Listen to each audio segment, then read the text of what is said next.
shu tili zahar ilon kelinimmi judayam yomon ko'raman deydigan qaynanajonlar, keliningizni olishdan avval bu haqida o'ylab ko'rganmisiz? Kelin qilishdan avval siz qaynonalikka tayyorligingizni bilarmidingiz? Shuning uchun ham o'zimizni avval o'zgartirsakkina kelinlarimiz bizga moslashadi. Biz o'zimizni o'zgartirmas ekanmiz, hech qaysi kelin bizga moslasha olmaydi. Ba'zi bir tili zahar, qaysar va o'jar kelinlar diqqatiga, sizni qaynanangiz bilan o'rtangizdagi shirin munosabatga qanday qarayapsiz? Siz qaynanangizni bu yomon, bu judayam yomon odam deb aytaversangiz, albatta qaynana yomon bo'lib ketaveradi.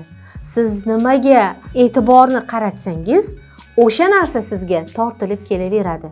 Siz u insonni yaxshi, bu inson yaxshi bo'ladi deb o'zingizga ishonch bilan o'z ichki dunyoyingizga shu narsani qo'ysangiz, albatta qaynanangiz siz tarafga qarab ozroq bo'lsa ham munosabatini o'zgartiradi.